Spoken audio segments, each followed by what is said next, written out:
Om Ajnanatimirandhasya Jnananjanashalakaya Chakshurunmilitam Yena Tasmai Shri Gurave Namaha Shri Chaitanya Manobhishtam Sthapitam Yena Bhutale Swayam Rupa Kadamahyam Dadati Swapadantikam Vandeham Shri Guru Shri Yuta Padakamalam Shri Gurun Vaishnavamscha Shri Rupam Sagrajatam सहगणा रघुनाथान्वितं तं सजीवं साद्वैतं सावधूतं परिजनसहितं कृष्णचैतन्यदेवं श्रीराधा कृष्णपदान् सहगणा ललिता श्रीविशाखान्वितांश्च नमः ॐ विष्णुपादाय कृष्णकृष्णाय भूतले श्रीमते भक्तिवेदांत स्वामीन इति नामिने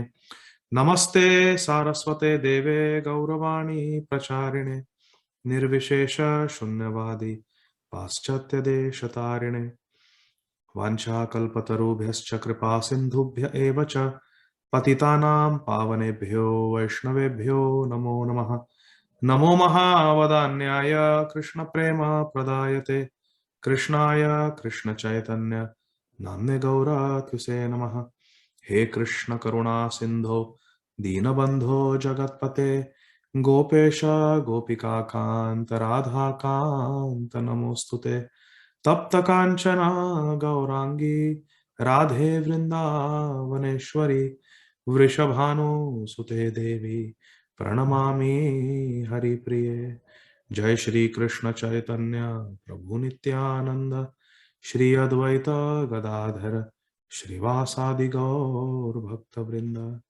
हरे Krishna Krishna Krishna Hare Hare Hare Ram Ram Ram Hare Hare Hare Krishna Krishna Krishna Hare Hare Hare Ram Ram Ram Hare Hare Hare Krishna Krishna Krishna Hare Hare Hare Ram Ram Ram Hare Hare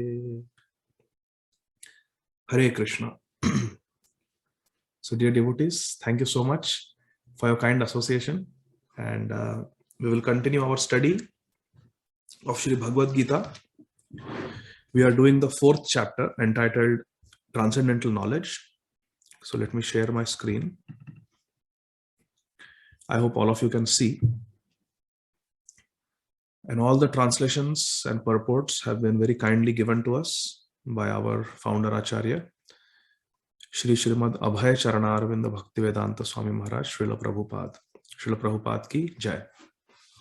So last time, in the last session, we read till verse number 34 of the 4th chapter.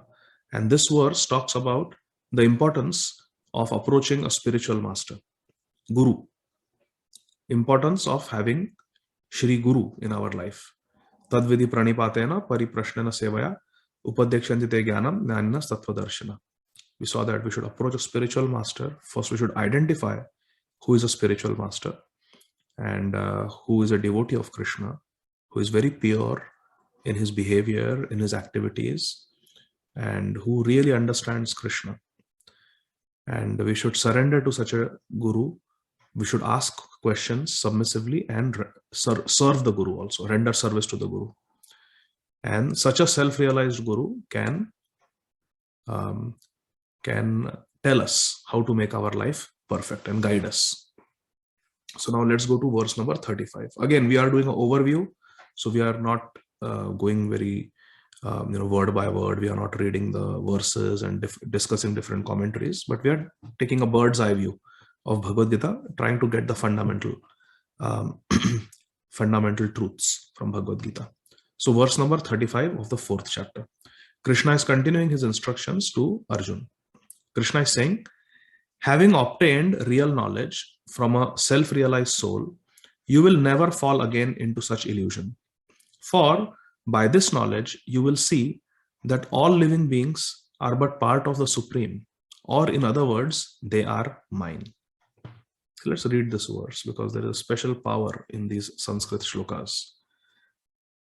Yadnyatva na punarmoham evam yasyasi pandava yena bhutan asheshani drakshas atman athomai.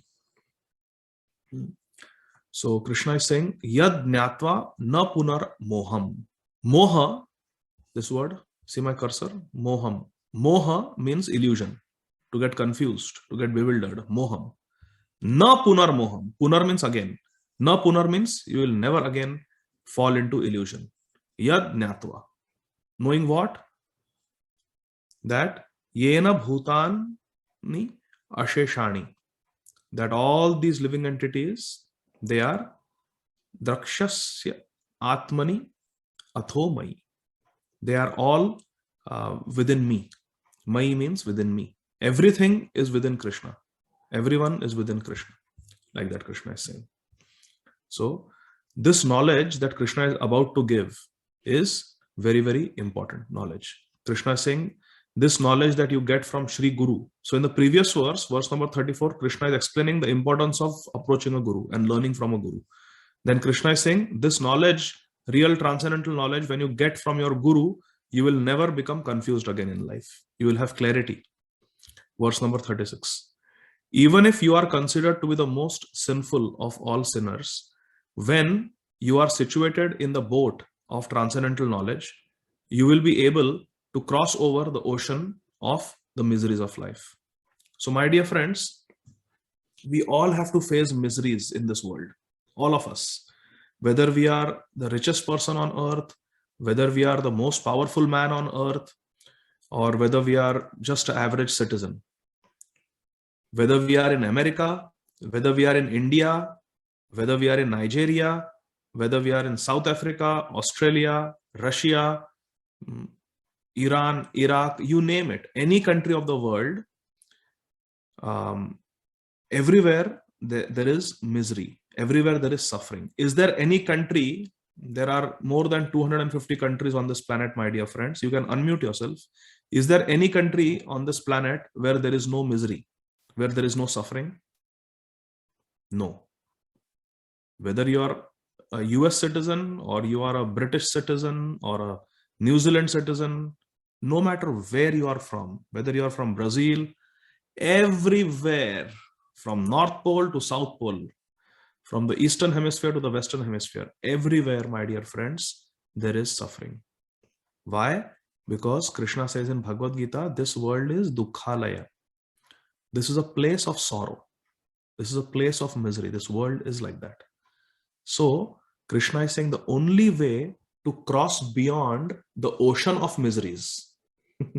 So the miseries, the problems of life, the sufferings of life are compared to an ocean. Ocean is very big, right? All of us have gone to the beach at some point in our life. Florida, so many beaches are there. South Alabama, all over the country. There's West Coast, there is East Coast. So many beaches are there. Even in India, all of us have gone to South India, Kerala, Goa. Bombay has got beaches. So many beaches we have seen. Now imagine yourself on a beach. You're standing on the soft seashore on the beach. There is soft sand and you're looking out towards the ocean. Just imagine yourself. How big is the ocean? Is it as big as a swimming pool? No, much bigger. Is it like a river? No, much bigger.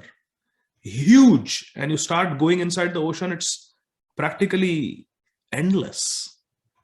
Very, very vast. There are continents that can fit into the Pacific Ocean. In fact, majority of the surface of our planet is the ocean. It's actually one ocean. We have given it names. Pacific Ocean, Atlantic Ocean, Indian Ocean, Arctic Ocean. But there is one ocean. It's essentially one huge body of salty water. So this ocean is very big. And just like this ocean is big and we cannot swim across it. If someone swims from Cuba to Key West, one lady did it, one athlete did it, and it's all over the news. And they also need help from people who are going to tell them the weather, people who are going to go on a boat alongside them and throw them their supplies. something to drink, something to eat. But it's talk of the town. That's just from Cuba to Key West. It's not that far, considering how big the ocean is. So no human being, doesn't matter how big they are, or how strong they are, or how well trained they are, no one can swim across the ocean. None of us can swim across the ocean, the length and breadth of the ocean. Impossible. But if we have a nice, strong ship, then it is possible. There are so many sailors, so many, in the marine world, who have gone across the world on the ship through the oceans several times, several dozens of times. They have done it. No big deal. If you have a good ship, no big deal. You can do it. Occasionally, a ship might sink, but generally, no problem. You can do it. Just because we have a suitable ship, a suitable boat. So Krishna is saying that suitable boat or ship is the ship of transcendental knowledge. This knowledge, the knowledge of Bhagavad Gita. If we have the boat of this knowledge, then we can not only stay afloat in this material world, which is like an ocean, but we can actually cross beyond it and go to Krishna, go back to Vaikuntha. We can do that. Only thing is, we need this transcendental knowledge. We need this spiritual knowledge, divine knowledge. That is one example Krishna is giving in verse number 36. What is the example again? Material world is like an ocean of miseries, and spiritual knowledge, knowledge of Bhagavad Gita, is like a suitable boat that can help us cross beyond this ocean. Now Krishna is going to give another analogy, another example. See, Krishna, and throughout our Vedic literatures, there are many examples given. Why these analogies are given, why these examples are given? Because they make the concepts very clear. So that is a style that Krishna likes to teach us. Now Krishna is giving another example in verse number 37. As a blazing fire turns firewood to ashes, O Arjun, so does the fire of transcendental knowledge burn to ashes all reactions to material activities. So we have seen that in this world, there is law of karma, there is law of material nature. As you sow, so shall you reap, it is said.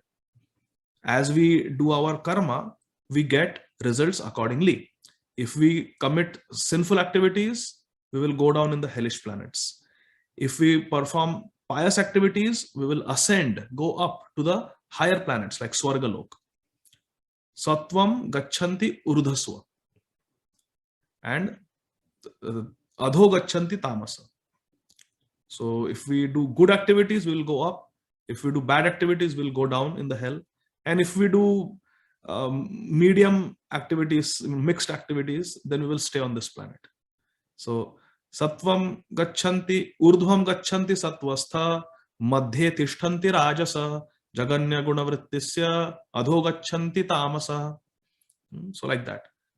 We may stay on this earth planet if our activities are kind of balanced out, pious and impious. If more pious activities, we go up, and more impious activities, we go down. That's the law of karma. But Krishna is saying that if we live our life based on this transcendental spiritual knowledge of Bhagavad Gita, then just like a blazing fire, have you seen those forest fires that occur in California and Florida sometimes in the summer season? They're huge. Acres and acres, no, hectares and hectares of land is burned to ashes. Whether it is the green trees in the forest, whether it is a farmhouse, it doesn't matter. That fire is so raging, it is blazing like anything. It just burns to ashes anything that comes in its way. The fire department has to use helicopters and aeroplanes to drop different things and water to try to contain, not even extinguish, just contain the forest fire. So imagine a tree that is caught in a blazing forest fire. The tree will be burnt down to ashes. The tree has water in it because from the roots from under the ground is sucking so much water. There's a lot of water in a tree. Gallons and gallons of water is there inside a tree. But still, the blazing forest fire will burn that lush green tree to ashes in no time. Nothing will be left. You come there after the fire has done its job, and we'll see there's just a pile of ashes. It's finished. Gone is the tree. Similarly, the blazing fire of spiritual knowledge of Bhagavad Gita can burn to ashes the huge trees of our sinful activity. So then we see, oh, I committed so many sins. Where are they gone? They are gone. They're destroyed. Finished. Krishna took care of it. Krishna took care of it. So that is the power of knowledge of Bhagavad Gita, spiritual knowledge. Knowledge is very, very important, my dear friends. Give this example so many times. Like if there is for example, there's a smartphone. There are so many apps that could be downloaded. Let's say I get an iPhone and I want to go, let's say, to the house of Jai Kumar Prabhu. He lives in Cumming and I live in East Cobb. So I want to go there, but I don't have a map and I'm not very good with directions. I have an iPhone, but I don't know that the iPhone has a GPS app inside it. All I have to do is go to Apple Maps and just punch in Jai Kumar Prabhu's address, and I just have to follow the directions and it will lead me straight to the house of Jai Kumar Prabhu. But if I don't know that the iPhone is equipped with such a GPS app, such a GPS system that can show me directions in real time, then I will be stuck. Even though I have the iPhone, I'm stuck because I don't have knowledge of what that iPhone can do. Similarly, there is so much, this human body, which is also like an instrument, like a machine. It can do so much if only we know how to use it. And how to use this human body that has been given to us by Father Krishna and Mother Nature, that user manual that tells us how to use this body is Bhagavad Gita. That user manual is our revealed scriptures. In different countries, different times, different ages, the message is revealed in different scriptures. The Holy Bible, the Holy Quran. Then I'm forgetting what the scripture of the Jews is called.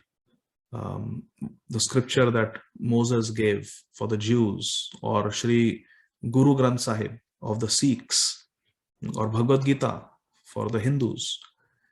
Different times, through different ages on this planet, depending on the audience, what is the level of spiritual advancement of the audience, the user manual for the human body is given to us, my dear friends, in the form of scriptures. Just like if you take a user manual for the iPhone or for a car or for some Vitamix, some machine, some gadget, it will have the instructions in different languages.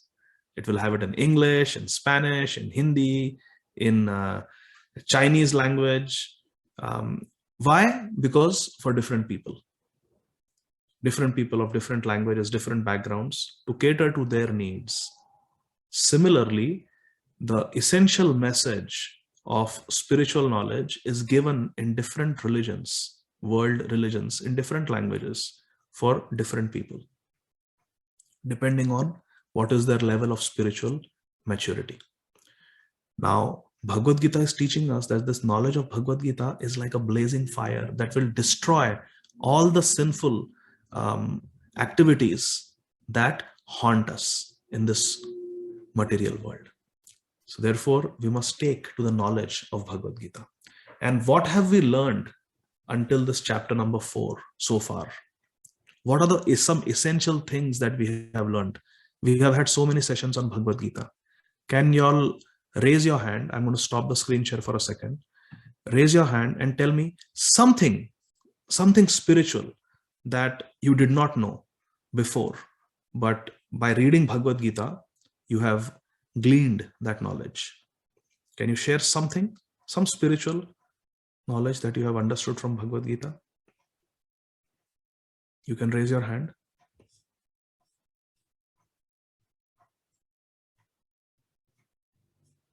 Yes, beta. Mallika, go ahead. Let me unmute. How you can Hare unmute? Krishna Prabhu. So in the second chapter, it is said that we are not the body, we are the soul. So I didn't knew about that. I mean, I knew it, but I did not understand the main concept of it. But now I know it because we have read it. So Very good. Very because we are always focused on our outer body, how we look, how we behave. But the thing is that the main thing is our soul. That should be beautiful. very nice. Just like the beautiful paintings that you have in your background. Yeah. So those of you who don't know, our dear Mallika, she is an artist and she paints. You can see in the background all those paintings she has made. So just like these paintings are very beautiful, but these paintings did not come about by themselves. Someone has taken the trouble to think of them, conceptualize, then take different colors, and then using a brush, Mallika has painted. And therefore, we get these beautiful paintings that have nice patterns and nice designs, and nice emotions are also being expressed through those paintings. Similarly, my dear friends, if you see nature, there are so many designs in nature, so many colors in nature, there is so much beauty in nature, and it did not come about just by itself. If Mallika said, "Oh no, no, Prabhuji, these paintings," there was just a explosion in the house, and I had just kept some paints and some canvases, and boom, there was a Diwali blast. Some crackers went off, and suddenly I saw on the wall there were these nice paintings. Nobody painted them; they just came about on their own accidentally. Would any of you believe, Mallika? Impossible. No, it doesn't happen. But somehow the scientists want us to believe that there was a primordial soup of carbon, nitrogen, oxygen, and there was some chemical fusion, and just accidentally, all these slowly, all these living organisms have come. There is no intelligence in nature, there is no intelligence behind creation, and everything came about on its own. So that's ridiculous. It's like saying that there was a pile of printer paper and there was an explosion and a Webster dictionary came out of it. Nicely hardbound with all the words and print and everything. So it's ridiculous. So this world is beautiful, and it is beautiful because there is a more beautiful creator behind it. So like that. So yes, so Mallika learned that we are not this body, but we are spirit souls. Thank you. Arjun Prabhu, you can share something that you learned, some transcendental knowledge that you have gained. Um, one of the biggest eye-opening for me is the lust, anger, greed. Every problem is connected to that. Like I did not had that perception until I got the learnings from you, Prabhuji. Like From Gita. once after hearing that, and then went back and looked in my in my life backwards and looked at all the problems. They were almost connected to each one of those. And even in general, starting to observe the world in that way, you see everything is connected to those three things. And I was thinking like having a physically keeping up the body, emotionally, hormonal control and all that could make that in control, but that's not possible physically. I think spiritual knowledge is the only way you can at least have the control of those things. Is one of the eye-opening. And the second recently was the second one I learned is Krishna is the one who created the four groups, caste system, but we demolished it by taking advantage of other caste groups. Those are the two things. Correct. So Mallika learned that we are not this body, but we are spiritual entities, and we are part of Krishna, and Krishna is God. Arjun Prabhu has learned that the caste system is very natural. Just like the body has different parts, there is a brain, there are hands, there is the belly, and there are legs. Brahmanas are like the think tank of society. And so they are the brain. Kshatriyas, protectors, they are the hands. Vaishyas, the merchant people, commerce people, they are the belly. And Shudras, who are the laborers and assistants, they are like the legs. So it's very natural division, but we have exploited it. Those who are at a higher position, they have exploited those under them. And therefore, the whole system has got a bad reputation. And also, most importantly, Arjun Prabhu has learned that all the problems in this world are because of the sinful tendencies that are there in our heart. These are the diseases that we carry birth after birth. Cancer, diabetes, high blood pressure, stroke, heart attacks can plague this body one lifetime. But these diseases that Arjun Prabhu mentioned, they plague us, they haunt us birth after birth after birth after birth. And what are these diseases of the heart? Lust, anger, greed. And you see any problem, you analyze any problem in this world, it is related to these 6 diseases that we have: lust, anger, greed, envy, pride, and false ego. So very good, Arjun Prabhu. That's a very, very important lesson. And Arjun Prabhu said, I have started seeing the world through that vision. And this, what Arjun Prabhu said, is the essence, my dear friends. We have to learn to see this world through the eyes of Bhagavad Gita, through the eyes of the scriptures. Please write down and underline this point, what Arjun Prabhu said. We have to train ourselves to look at this world through the eyes of Bhagavad Gita. What does Krishna say about this? Any situation we are in life, we should think, what would Krishna want me to do? What is Krishna's mood? What does Krishna desire? What does Krishna expect? What is Krishna's opinion? Not the opinion of some author or some politician or some sports star. Like I remember when I was growing up, one movie star, very famous movie star, he famously said in an interview, as far as sex is concerned, it is natural and I love nature. This he said in response to the interviewer asking a question that you have new girlfriend every 6 months. You are going around with some heroine of Bollywood every 6 months. You keep changing. Why? So he said, as far as sex is concerned, it's very natural. And you know what? I love nature. And people are clapping. Wow, wow, wow. Victim of lust, victim of pride. So not the opinion of some Hollywood or Bollywood star who have millions of followers, not opinion of some politician, not opinion of some armchair speculating philosopher who sits in his room and writes up some philosophy. No. What is the opinion of Krishna? That is what matters. A thief comes and starts stealing in the house. The homeowner calls 911. Police comes and arrests him. Why are you stealing? You're under arrest for stealing.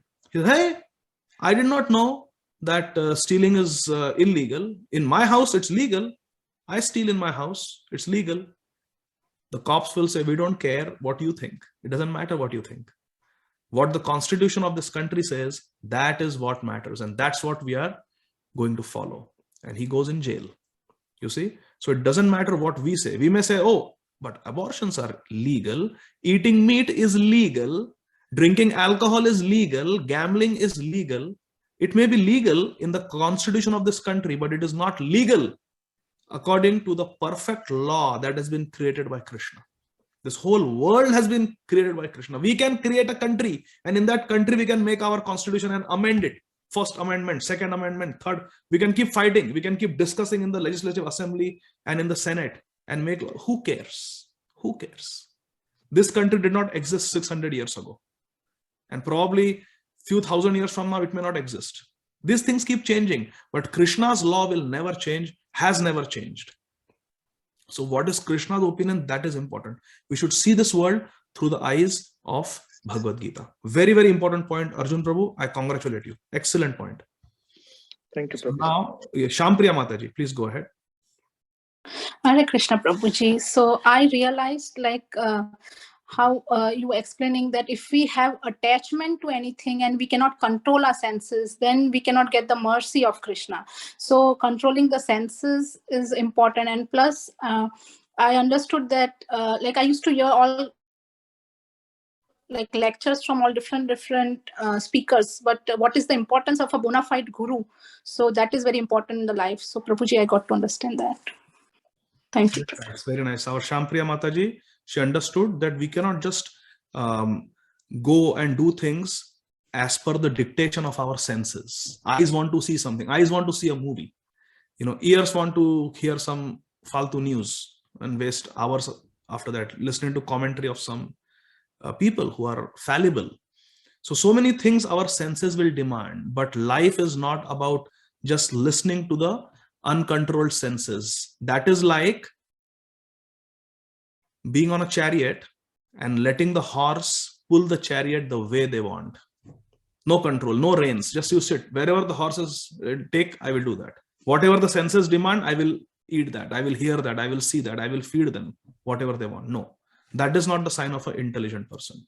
An intelligent person takes the reins in his hands and controls the horses so that he can go where he wants to go. He can go to the destination. If you sit in an Uber or a what is that other company, Lyft, and the driver says, so where you want to go? Wherever you want to take, you take. Driver will open the door out out of the car. So like that. So we should know what we want in life, and we have to tell the senses, no, this is what you are going to do. Today is Ekadashi, you are not going to eat rice, you are not going to eat grains. We have to tell the senses. Senses may want to eat a nice puri, or in case of Shampriya Mataji, thepla, because she's Guju. No, we don't tell. We don't tell, we don't listen to what the senses are telling us. We tell the senses. And what do we tell the senses? Based on what we have learned from Krishna, based on what we have learned from the revealed scriptures, the Shastras. So controlling the senses is very important. Unless we control our senses, there is no question of spiritual advancement. Second point Shamapriya Mataji said is that we have to listen to bona fide spiritual master like Srila Prabhupada. Because there are so many people commenting on Bhagavad Gita. But what is their line? Which Guru Parampara do they belong to? In the beginning of the 4th chapter, Krishna said, Evam Parampara Praptam. This knowledge is prapt, it is obtained through Parampara. Parampara means Guru Shishya, Guru Shishya, Guru Shishya. Starting from Krishna, there should be a Parampara. That Paramparagat knowledge is what we should accept. Not just somebody standing up and speaking some philosophy. That is not right. So very important point, Shampriya Mataji. Thank you so much. Hare Krishna. Now we have next Rashmi Mataji. Please go ahead, Mataji. And after that, Aparna.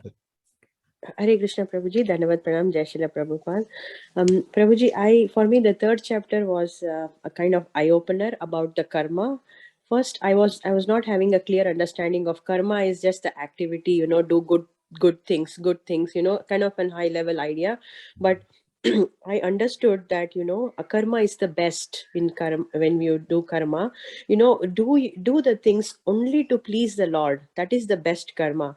So I really liked that, Prabhu. And also always think that whether whatever we do, does it please Krishna or not? And then, take every step. So I really like that, Prabhu. Hari Bol. Excellent. Thank you, Rashmi Mataji. So Rashmi Mataji liked the points, understood the point that we cannot live in this world without doing some activity. Activity is of 3 types. There is vikarma, means sinful activity. There is karma, based on dharma, which is pious activity. And then there is akarma. Akarma means doing something for Krishna's sake, for the pleasure of Krishna. And that is the best. Doing akarma, doing spiritual activities are the best. And we can be spiritual whether we are a homemaker, whether we are a businessman, whether we are a doctor, engineer, MBA, doesn't matter, lawyer, whatever our profession is, we can be spiritual in every profession. And that is what Bhagavad Gita teaches us. How to be spiritual in a material world. Hare Krishna. Very good, Rashmi Mataji. Thank you. And lastly, we have Aparna Mataji. Please go ahead, Aparna Mataji. Hare Krishna, Prabhuji. For me, it's also related to the karma, like Rashmi Mataji said, the action in inaction and inaction in action is something, not that it's very crystal clear and applicable to me yet, but that has been an eye-opener to see what consciousness we have when we are doing something. So that's something that I try to think of more often than I previously did. And the other thing is the 2 famous verses of Paritranaya Sadhunam and why Krishna descends in every yuga. To me, the perspective that he does not need to descend to just kill the demons and to just protect the religion. He can do that anyway because he's the supreme God. But he does that for his interaction for the devotees, and that's his supreme mercy is something that I did not know before. Because it's portrayed out, those 2 verses have been portrayed everywhere. They're world famous. But this devotional perspective was very new and heart-touching. Hare Krishna. Very nice points. That Krishna comes, himself comes for 3 purposes. Paritranaya sadhunam, vinashaya cha dushkritam, and dharma samsthapanartha. To establish dharma, to destroy the demons, and most importantly is to give pleasure to his devotees. Because Aparna Mataji very beautifully pointed out that establishing dharma, that Krishna can empower even a sadhu to do it.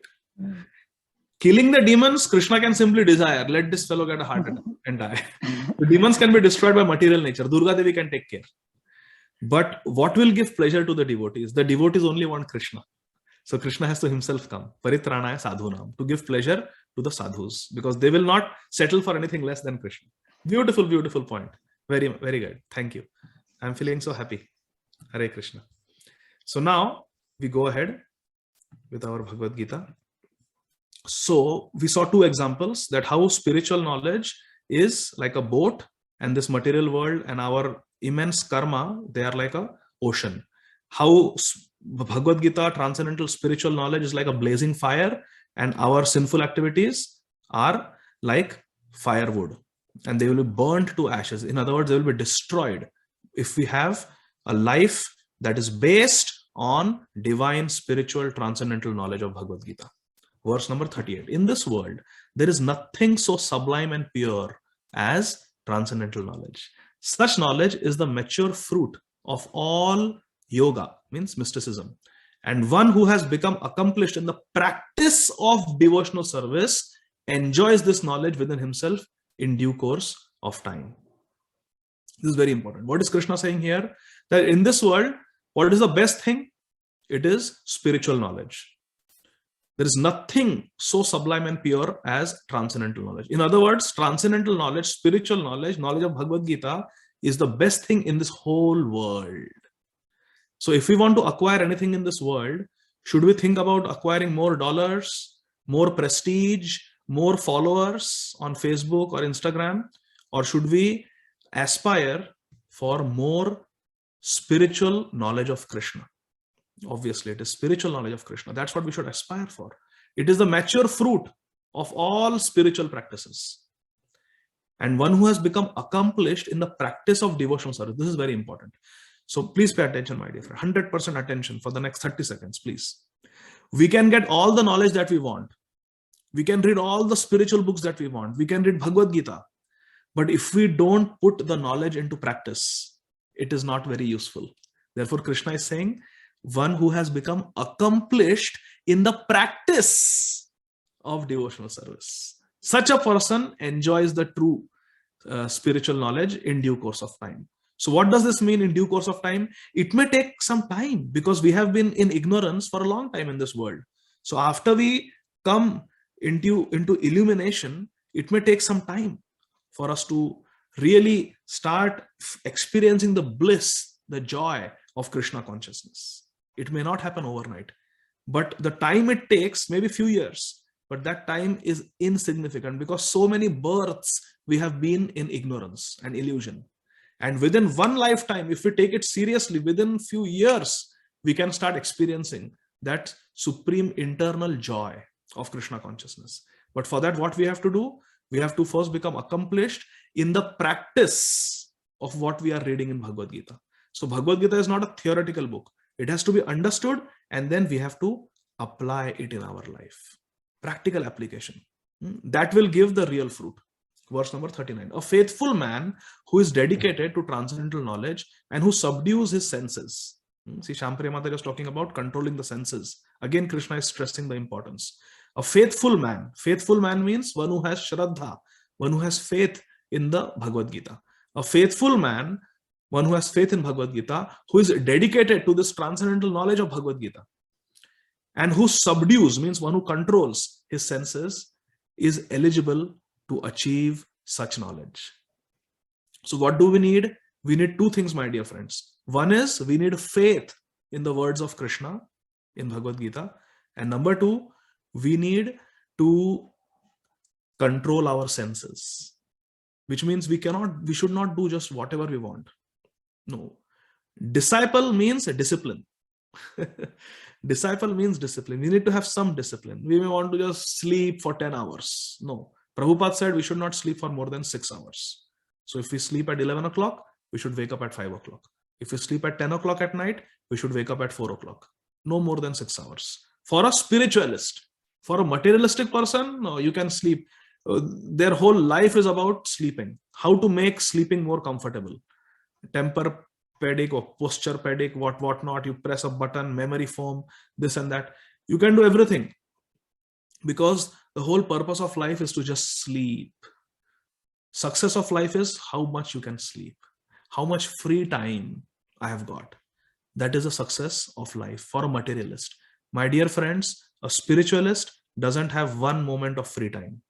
Not one moment of free time. My Guru Maharaj, Srila Radhanath Swami Maharaj famously said, having free time is not an opulence. In this world, people say, oh man, how much paid time off do you have in your job?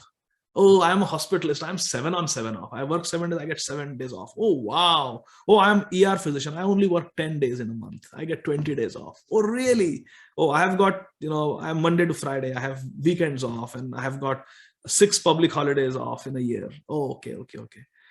How much paid time off? How much time off we have? That is a very important fringe benefit for a job. When we look at any employment contract, we see, oh, what is the salary? What are the fringe benefits? Among fringe benefits, health insurance, 401k, this, that, everything is there, short-term, long-term disability. How much paid time off? That is important. People negotiate, they fight. Oh no, I want 5 more days paid time off every year. Whatever. So paid time off, having free time is considered to be very important. It's considered to be enjoyment. It's considered to be an opulence. Aishwarya, opulence in life, very important. My Guru Maharaj said, having free time is not an opulence. It is a great danger. Having free time is not an opulence. It is a great danger. Because free time means we will do all nonsense. Empty mind is devil's workshop. A devotee has no time, no free time ever. But a devotee is very happily busy with Krishna and with Krishna's devotees. So therefore here Krishna is saying that we have to control our senses to achieve the fruit of this knowledge. And one who has achieved it quickly attains supreme spiritual peace. Supreme spiritual peace. Everyone is looking for peace. There is Peace Corps. There is United Nations for peace. Everyone wants peace. But Krishna is giving us peace formula. Peace will be there when there is brotherhood. Does everybody agree? If we are fighting, can there be any peace? No peace. So there will be peace when there is brotherhood. Is everybody in agreement? Unmute yourself, all of you, and say yes or no. There can be peace if there is brotherhood and cooperation. Yes. Yes. Anybody disagrees?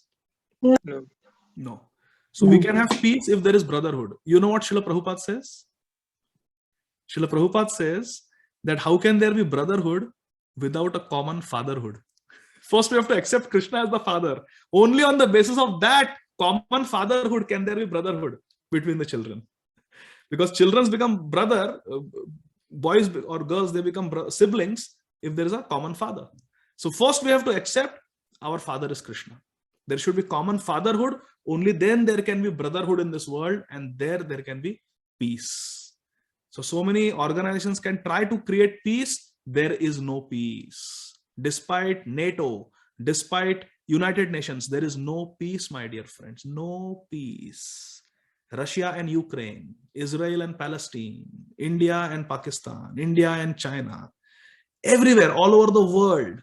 If you look at the history of the world, it is one war, one invasion after the next. Look at World War I in the 1910s and 1920s. 1930s, 1940s, World War II. Then there was the Vietnam War. Then there was the Kuwait War. Then there was the Afghan War. Then there was the Iraq War. And now there are so many wars going on all over the world. And then there are proxy wars. And there are like cold wars. So there will be war. There will be no peace, my dear friends, as long as we have lust, we have anger, we have greed. I want Ukraine. I want Ukraine. Greed, envy. We envy. I am a Hindu, he is a Muslim. Oh, he is a Muslim, he is a Jew, this and that. Everybody is fighting based on envy. They hate each other. So as long as these sinful tendencies are there, lust, anger, greed, envy, pride. I am the best nation in the world. Pride and false ego. that I am this person. First of all, we are not this person. We are not this person. We are not this body. We all belong to Krishna. Jivera Swarup Krishna Rantyadas. Mamaya Vamsho Jiva Loka Jiva Bhuta Sanatana. If we forget this essential principle, then everything else will be wrong. Our children, they do mathematics, right? So there is a mathematical calculation, and there are so many steps. But if the first step, there is a mistake, you writing the basic numbers, there is a mistake, then all the steps you do, even those steps might be correct technically, but your answer is going to be wrong because you made a mistake in the basic fundamental step of the calculation.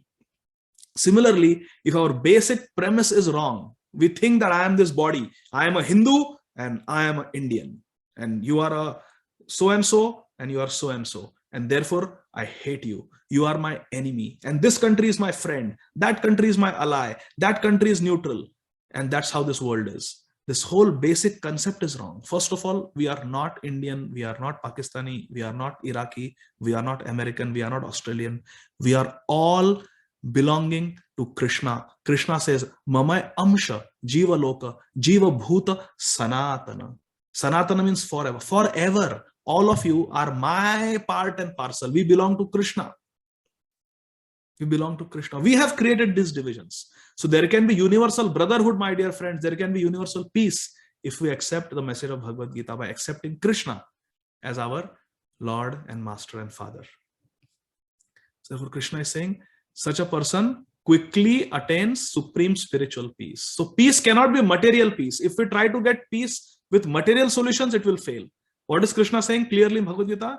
Attain supreme spiritual peace, which means to get real peace, we need to find spiritual solutions. For verse number 40. But ignorant and faithless persons who doubt the revealed scriptures do not attain God consciousness. They fall down. For the doubting soul, there is happiness neither in this world nor in the next. Arey, what is the proof that this Bhagavad Gita was spoken by Krishna? What is the proof? One friend was telling me. What is the proof?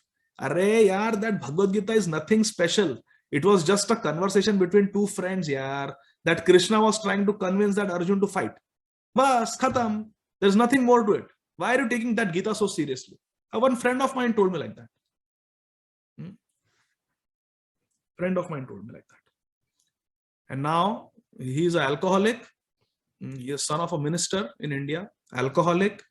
He is into womanizing and has a miserable life. He has got liver cirrhosis now because of alcohol. So what is the use? So Krishna says that one who does not have faith, the ignorant and the faithless persons who doubt the revealed scriptures in Bhagavad Gita, who doubt these revealed scriptures. Revealed means what? What is the difference between, so let's say there is a book of engineering or there is a book on rocket science. What is that? It is not revealed scripture. It is, we have by experiments and research, we have gathered that knowledge. We have done it. But what is the difference? Bhagavad Gita is revealed. It is given to us. It's a descending process, not ascending process. Research, analysis, deduction is ascending process. We are trying to get to the truth. But descending process means Bhagavad Gita, revealed scriptures. So suppose somebody is lost, doesn't know where the house is. Somebody has dementia. I see so many of my patients. I'm a geriatrician. So many patients have dementia. They go for a walk, they get lost. They're just wandering. They don't know where to go. So they don't know how to find their way back home. But if the family member sees them, they say, oh, Papa, my dear father, come on, hold the hand. I will hold your hand and I will take you back home. Similarly, child is lost, doesn't know where to go. But if the mother or the father sees, they will immediately take the hand and bring the child home. That is a descending process. Ascending process means trying to analyze, knocking on every door. Is this my house? Is this my house? Is this my house? That is ascending process, trying to find out ourselves. But Bhagavad Gita is not like that. It is revealed. Revealed means it is given to us by Krishna. Therefore, it is perfect. Our research may go wrong, but the Supreme Father will never go wrong. But ignorant and faithless people who don't have faith in the scriptures, they fall down. For the doubting soul, there is happiness neither in this world nor the next. Very important verse. We'll read the original Sanskrit. There is special power in this Sanskrit shlokas. Adnyascha shraddhadhanascha samshayatma vinashyati Nayam lokosti na paro na sukham samshayatmanaha. Adnya means ignorant person, one who doesn't know, a foolish person. Jna means knowledge. Adnya means one who does not have knowledge. And ashraddhadhanas. Shraddha means faithful. Ashraddhadhana means unfaithful. Those who don't have any faith. They are samshayatma. Samshaya means doubt. They are doubting souls. What does Krishna say? Samshayatma vinashyati. Vinashyati means such a person falls down. He'll be destroyed. Falls down. Nayam lokosti na paro. They don't have any happiness in this world nor in the next life. Na sukham samshayatma. Such a doubting soul will never find happiness. Never find happiness. So very important. Verse number 41. One who acts in devotional service, renouncing the fruits of his actions, and whose doubts have been destroyed by transcendental knowledge of Bhagavad Gita, is situated factually in the self. Thus, he is not bound by the reactions of work. O conqueror of riches. Arjuna is called Dhananjay because he had acquired a lot of gold for Yudhishthira Maharaj to perform Rajasuya Yajna. So, conqueror of riches or Dhananjay is Arjun's name. So what is Krishna saying? One who acts in devotional service means bhakti yoga. One who acts in devotional service and renouncing the fruits of his actions. People in this world want the fruits of their action. I want to enjoy with my hard work. But our devotee understands that yes, we will enjoy, but in a Krishna conscious way. And whatever Krishna gives, we will be satisfied. So renouncing the fruits of actions and whose doubts, samshaya, whose doubts have been destroyed. How? Not destroyed by discussing with some friend. No, doubts have been destroyed by hearing the message of Bhagavad Gita, transcendental knowledge of Bhagavad Gita. Such a person is situated in the spiritual realm. In the self means in the spirit, spiritual. Thus, he is not bound, he is not trapped by reactions of work. Verse number 42, last verse of chapter 4. We are completing chapter 4 today. Therefore, the doubts which have arisen in your heart out of ignorance should be slashed by the weapon of knowledge. Armed with yoga. O Bharat. Bharat means Arjun. Stand and fight. Stand and fight. Beautiful verse. Read it again. Krishna's words. Tasmat ajnana sambhutam ritstam jnana sinatmanaha chitvainam samshayam yogam atishthostishtha bharata. Therefore, the doubts which have arisen in your heart out of ignorance should be slashed by the weapon of knowledge. Armed with yoga means bhakti yoga. O Bharat, O Arjun, stand up and fight. Thus ends the 4th chapter. Next time we will continue with chapter number 5. So I would like to conclude, my dear friends, with one story. Because Krishna said, see, I'll show you again the verse. Krishna says, Samshayatma vinashyati. In this verse number 40, Krishna says, those who are faithless, those who don't have faith in the revealed scriptures, they fall down. So in this context, my dear friends, I want to share a story with all of you that is there in our Vedic literature, in the Puranas. The story is there. It underlines the importance of having faith. So very quickly, I know we have only 3 minutes left. Very quickly. So in our scriptures, the story is mentioned where once Sri Narada Muni, who is a very great devotee and always engaged in bhakti yoga, he was traveling and he saw a very high class pure Brahman. And this Brahman was very proud of his learning and of the fact that he was at the top of the society as a Brahman. Kshatriyas, Vaishyas and Shudras are below a Brahman. Brahman is the head of society. So he was very proud of that fact. And he had studied all the 4 Vedas, Rig Ved, Yajurved, Samaved and Atharvaved. And therefore he was called Chaturvedi. Chaturvedi. He knew all the 4 Vedas. So Narad Muni came. This is long ago, Satyayug story, in Satyayug. So Narad Muni came. So he said, Hare Krishna, not Hare Krishna. Hello, Narad Muni, how are you? Namaste, how are you? So Narad Muni said that, yes, I am good. I am on my way to meet Lord Vishnu. So this Brahman said, oh, yes, I will also be coming and meeting Lord Vishnu very soon when I die. Because after this birth, I will get Vaikuntha. Because I am a Brahmana. I am very pure. I am always doing puja part. And I have learned all the 4 Vedas. I am Chaturvedi. Narad Muni bowed down to him.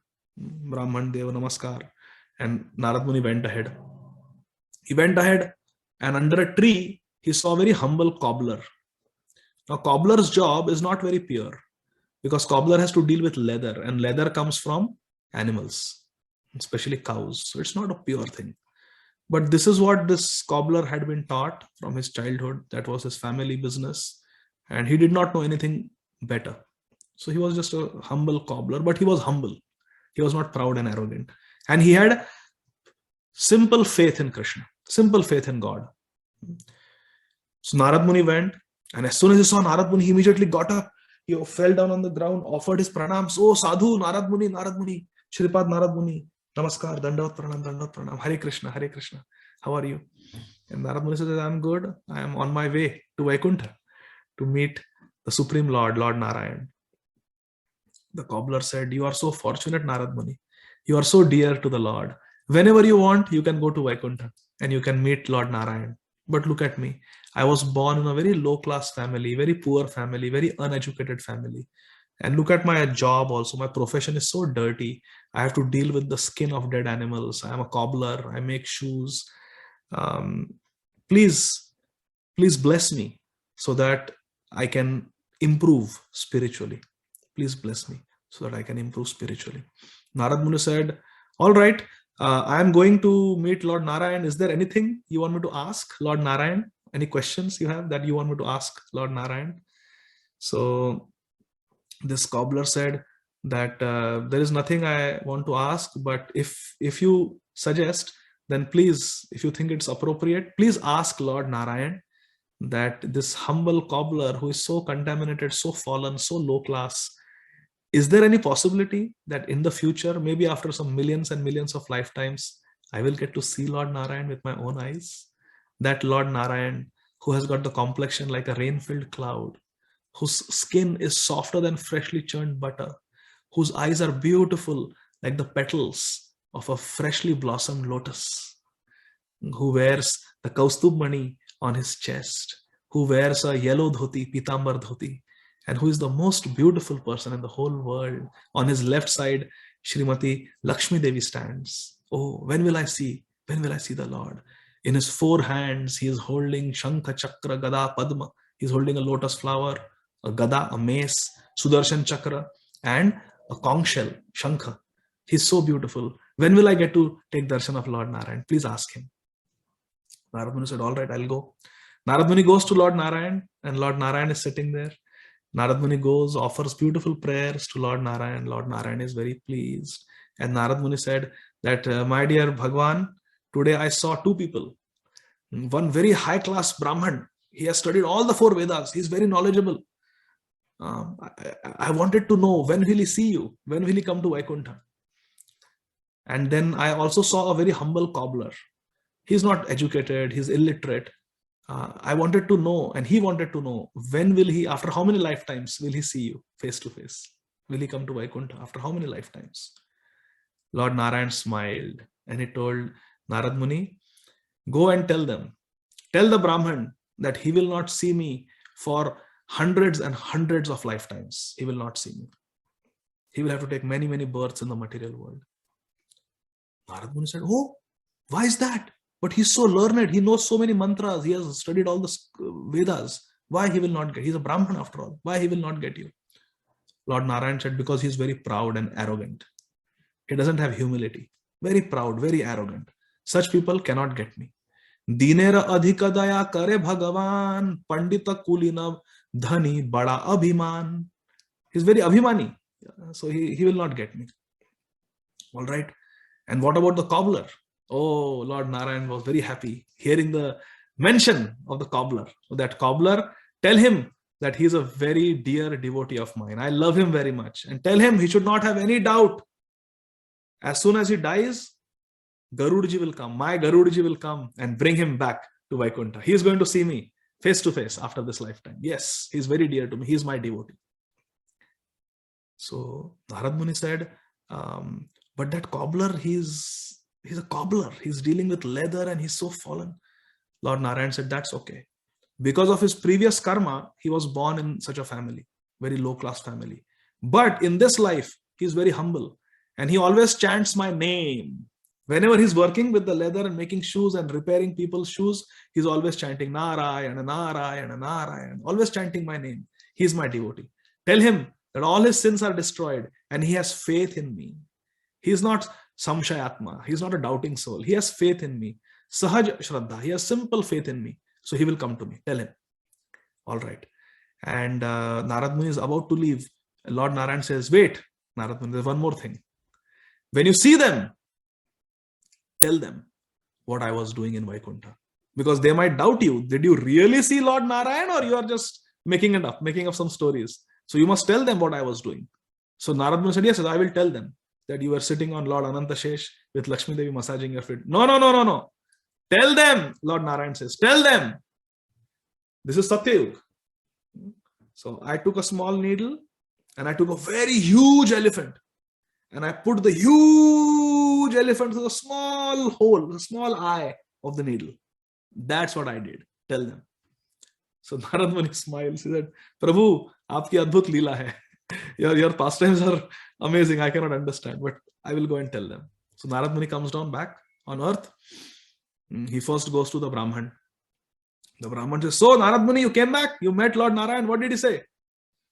So Narad Muni said, well, Lord Narayan said that you will not see him for many, many hundreds and hundreds of lifetimes because you are very proud and arrogant.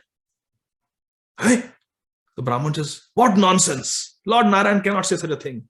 I am the best of man. I am the high-class Brahman. Of course, I will go to Vaikuntha. Who can stop me from going to Vaikuntha? In fact, I don't believe that you met Lord Narayan. I highly doubt it. Samshayatma. Doubting soul. I doubt it that you actually saw Lord Narayan. You are just cooking up some stories. Tell me what Lord Narayan was doing. Come on, tell me. Prove that you saw Lord Narayan. What was he doing in Vaikuntha? And Narad Muni says, well, Lord Narayan took a small needle and a very big elephant.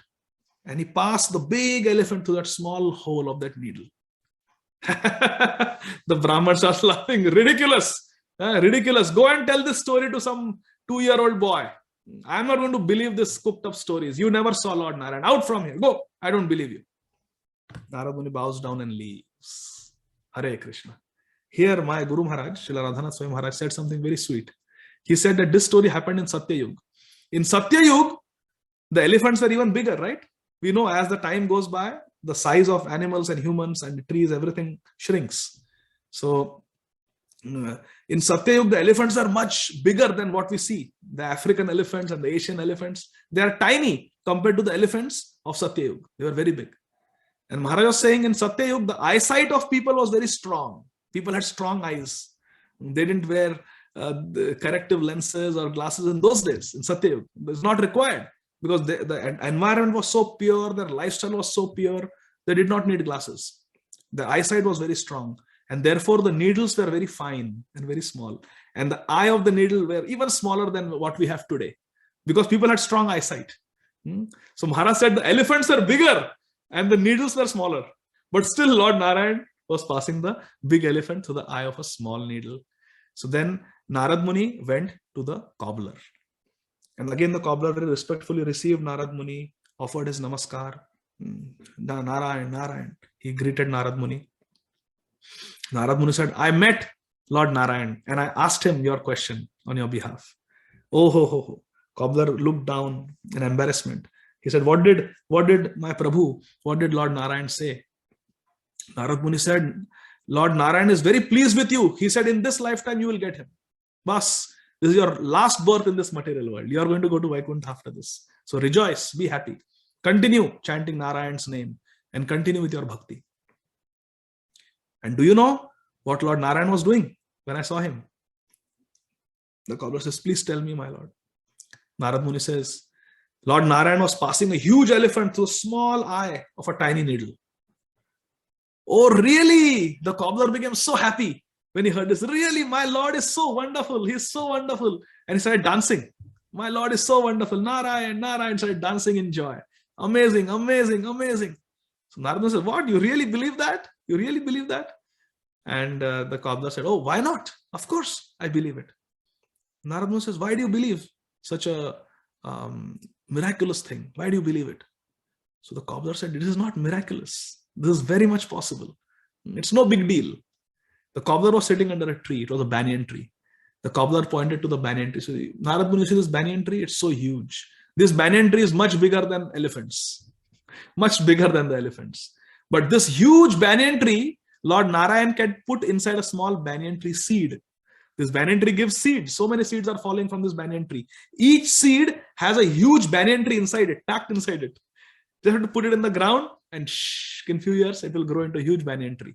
And all that huge banyan tree is packed inside a small seed. And each banyan tree can produce thousands of such seeds.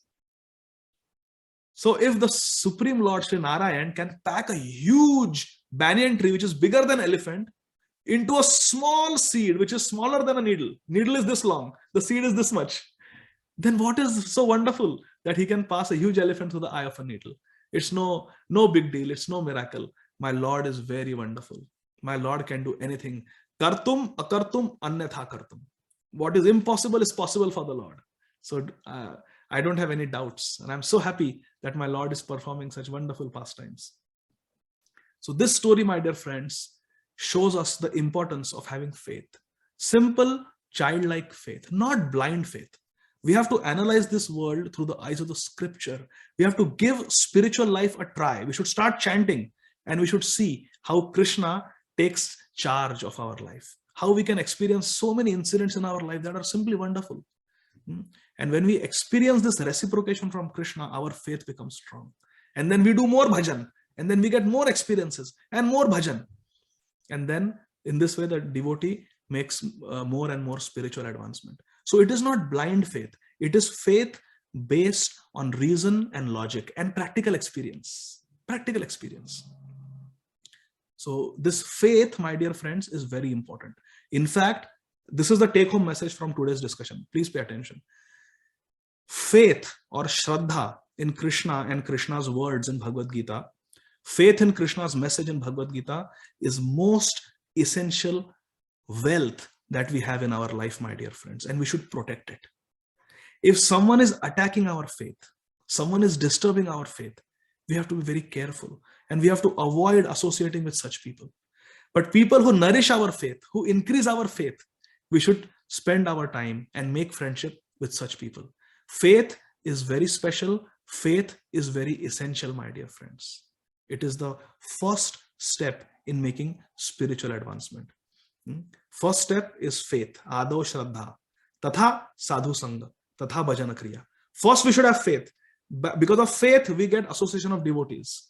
And by associating with devotees, our Bhajana Kriya starts. Bhajana Kriya means our devotional practices like chanting God's names, reading Bhagavad Gita. All that starts because of associating with a sadhu, with a devotee. But everything happens because of Shraddha. Shraddha, association of devotee, spiritual practices, then anartha nivritti. Anartha nivritti means our vices, the sinful tendencies are cleaned up. They are destroyed.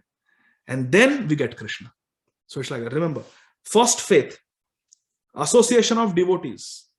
By hearing from devotees, our bhajana kriya starts, our devotional practices starts, like chanting Hare Krishna, Krishna Krishna, Hare Hare, Hare Ram, Ram Ram, Hare Hare, coming to the temple, coming in the association of devotees, doing Sankirtan, Nam Sankirtan, all the doing puja, all these things happen because of sadhu sangha. And by this, our anarthas get destroyed and heart becomes purified. When the heart becomes purified, then we develop stronger faith and love for Krishna eventually.